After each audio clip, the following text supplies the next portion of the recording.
ఇప్పుడే మా ఎంపీపీలు జర్నలిస్టులు అడిగిన ఎంత అయింది రుణమాఫీ అని. ఎక్కడ కూడా 50% మించి రుణమాఫీ పూర్తి కాలేదు. ఏ ఊర్లకు పోయినా 50% మించి రుణమాఫీ కాలేదు. ఇంకా 50% మిగిలే ఉంది. ఇది నేను చెప్పడం ఎందుకు, మీ మంత్రులే చెప్పింది కదా. 41 లక్షల మంది రైతులకు రుణమాఫీ అయ్యేది ఉంటే ఇప్పటికీ 21 లక్షల మందికే అయింది. ఇంకా 20 లక్షల మంది రైతులకు రుణమాఫీ కాలేదు. సగానికి సగం రుణమాఫీ కాలేదు.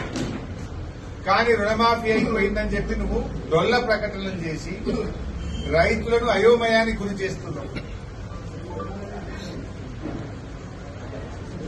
30 రోజులైతే వానాకాలం పంట ముగుస్తుంది. ఇప్పటిదాకా రైతు బంధు డబ్బులే లేను.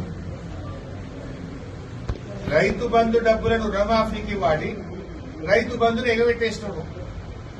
ఎప్పుడు ఇస్తావు రైతు బంధు?